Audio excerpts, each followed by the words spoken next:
upang mapataas ang antas ng kaalaman ng mga mamamayan patungkol sa ayudang medikal mula sa Bangsamoro Government o Ambag Program, narito ang 10 mga tanong at sagot hinggil sa programa. Una, sino-sino ang maaaring makatanggap ng ayuda mula sa Ambag Program?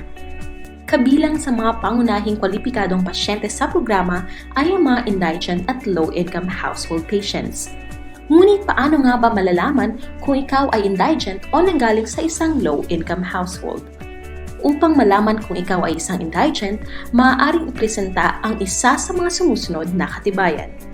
Kabilang sa listahan ng National Household Targeting System for Poverty Reduction o miyembro ng 4Ps. May sponsored PhilHealth card o member data record. Mayroong Certificate of Indigency o Social Worker Case Summary mula sa Ministry of Social Services and Development, LGU Social Worker o Medical Social Worker ng pasilidad. Para naman malaman kung ikaw ay nasa low-income household, kailangan lamang sumailalim sa panayam ng Ambag Desk Officer kung saan susuriin ito ang kakayahang magbayad ng pasyente. Pangalawa, ano-anong mga ospital ang kabilang sa Ambag Program?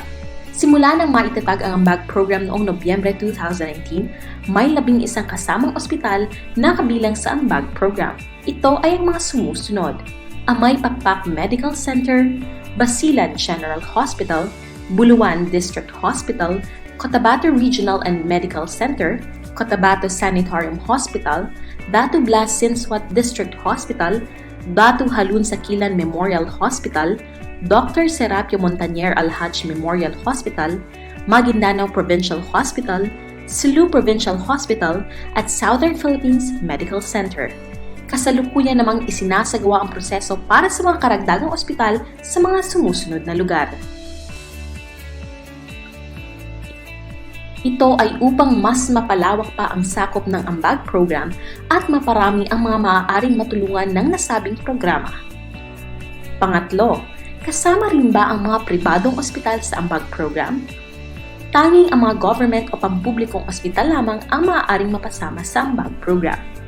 Pang-apat, ang mga taong nakatira lang ba sa BARM ang makakatanggap ng Ambag Program?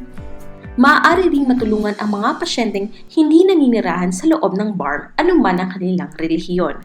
Ang Ambag Program ay para sa lahat. Ito ay bilang pagtanaw na rin sa probisyon ng Bangsamoro Organic Law na nagsasaad ng maaaring magbigay na assistance ng Bangsamoro Government sa mga taong naninirahan sa labas ng BARM. Panglima, kung kwalipikado para sa Ambag Program, magkano ang maaaring mabawas sa hospital bills? 10,000 piso ang inisyal na pinakamataas na halaga ng ayuda na maaaring matanggap ng pasyente o benepisyaryo. Maaaring isang guni sa Ambag Program Management Office ang mga kwalipikadong benepisyaryo na mangangailangan ng mahigit sa 10,000 piso. Kailangan lamang ang mga sumusunod: Letter of Endorsement mula sa Ambag Desk Officer, letter request ng pasyente o ng miyembro ng pamilya na naka-address sa Office of the Chief Minister. Maaaring kumuha ng form mula sa Ambag Desk Officer. Updated medical abstract mula sa ospital. Latest hospital bill pagkatapos mabawas ang PhilHealth benefits o iba pang privilege deductions. Pang-anim, maaari bang mapabilang sa Ambag Program ang mga pasyenteng nasa suite rooms, private rooms o private ward? Prioridad ng Ambag Program ang mga pasyenteng nasa service ward. Gayunpaman, maaari pa ring makatanggap ng tulong ang mga pasyenteng nailagay sa suite room, private room o private ward kung ito ay dahil sa mga sumusunod: emergency cases, walang magagamit na ward, mga nakakahawang sakit na nangangailangan ng isolation, mga kaso na nangangailangan ng masusing pangangalaga, at mga chronic at catastrophic cases na nangangailangan ng pangmatagalang pangangalaga sa ospital. Pampito, maaari pa bang makatanggap ng Ambag Program ang mga pasyenteng nakakuha na noong nakaraan? Maaari pa rin maging benepisyaryo ng Ambag Program ng mahigit sa isang beses. Para sa mga benepisyaryong sumasailalim sa dialysis, chemotherapy at physical therapy, maaaring maging benepisyaryo ng Ambag Program na hindi lalagpas sa isang beses kada buwan. Para naman sa ibang mga kaso, maaaring makatanggap ng tulong na hindi lalagpas sa isang beses sa loob ng 3 buwan. Pangwalo, kwalipikado ba ang mga outpatient para sa Ambag Program?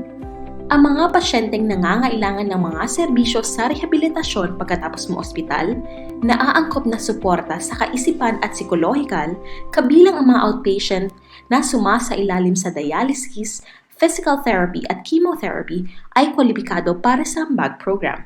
Ngunit, hindi kabilang dito ang mga regular check-up.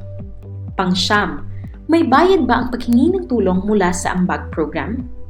Ang ambag program ay libreng medical assistance program mula sa Bangsamoro Government. Walang babayaran ang mga pasyente para makakuha ng nasabing tulong. Isang importanteng paalala na walang direktang salapi o tseke na ibibigay ang Ambag Program Management Office.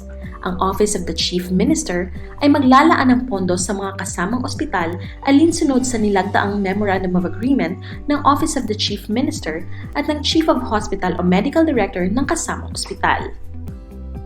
At pang-sampo, kung mayroong mga tanong tungkol sa Ambag Program, paano makipag-ugnay sa Ambag Program Management Office? Para sa mga karagdagang katanungan o impormasyon, maaaring tumawag o mag-text sa 0917-803-9295 o sumulat sa ambag.pmo@gmail.com. Kalinga at serbisyo, ito ang Ambag ng Bangsamoro.